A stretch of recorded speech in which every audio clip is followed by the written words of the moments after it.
외압의 근원지인 윤석열을 증인으로 신청하여 한 사람의 경로로 모두가 범죄자가 된 이 사건의 실체를 밝힐 예정이며 We see a very strong results and we expect a very good year in passenger side.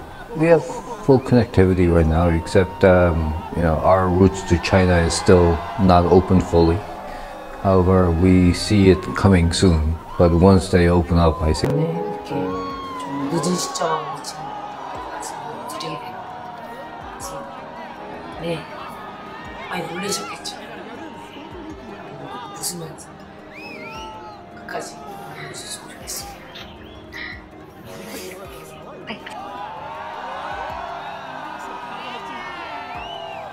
Megawati Hangestri Pertiwi, salah satu pemain voli putri terbaik yang dimiliki Indonesia, baru saja pulang dari Korea Selatan setelah menorehkan prestasi membanggakan bersama tim Daejeon Red Sparks dalam kompetisi voli profesional Korea. Di tengah gemerlap sorotan dunia terhadap kiprahnya, kepulangannya ke tanah air justru sunyi dari sambutan hangat para pejabat negara.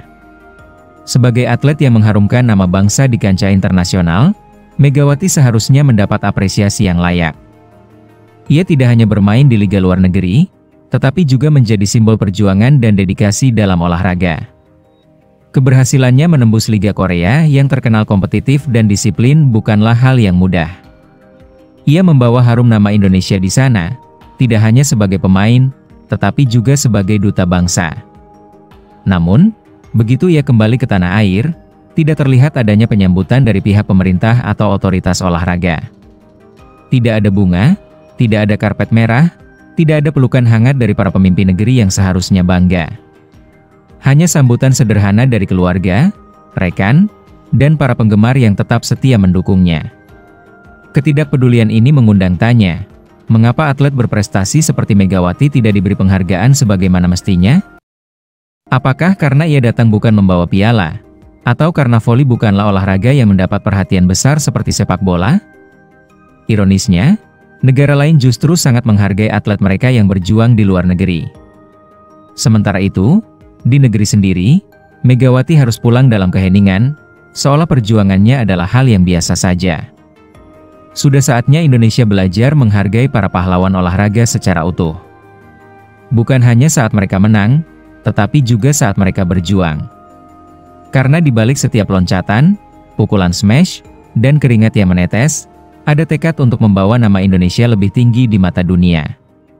Langit Bandara Soekarno-Hatta siang itu biasa saja. Tidak ada gegap gempita, tidak ada bendera merah putih dikibarkan dengan bangga, tidak ada pengumuman keras di pengeras suara yang menandakan kepulangan seorang pahlawan. Padahal, seorang putri bangsa yang telah menorehkan sejarah baru bagi olahraga Indonesia baru saja menapakkan kaki kembali di tanah air. Megawati Hangestri Pertiwi, pevoli andalan negeri, baru pulang dari Korea Selatan. Bukan pulang biasa. Megawati kembali setelah menjalani musim yang panjang dan melelahkan bersama Daejeon Red Sparks di Liga Voli Profesional Korea, salah satu liga voli terbaik dan paling kompetitif di Asia. Di sana, ia bukan hanya bermain, ia bersinar. Ia menjadi pemain inti, mencetak poin demi poin, menyumbang kemenangan demi kemenangan.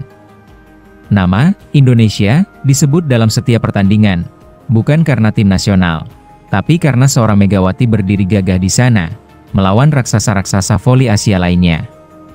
Namun ketika pulang, tidak ada pejabat dari Kementerian Pemuda dan Olahraga. Tidak ada perwakilan dari Federasi Voli. Tidak ada seremoni, tidak ada ucapan selamat secara resmi. Hanya beberapa penggemar yang setia, mungkin beberapa kerabat yang rindu, dan segelintir media yang masih peduli. Sebuah pemandangan yang sunyi dan menyayat hati. Kita sering menyebut atlet sebagai pahlawan. Tapi bagaimana cara kita memperlakukan mereka saat mereka tidak membawa piala atau medali? Apakah mereka tetap dianggap pahlawan saat hanya membawa cerita perjuangan dan peluh? Megawati telah membuktikan bahwa ia mampu bersaing di liga internasional, membuktikan bahwa Indonesia punya talenta yang layak diperhitungkan. Namun, prestasi itu seperti tenggelam dalam lautan keheningan negara sendiri. 근데 만약에 나를 키워놓고 살 수가 없다면 내 이름 써도 돼. 내 이름 있어. 스파이커? 실버 몇 년 있지? 실버 2년, 3년 뛰죠? 3년째. 실버는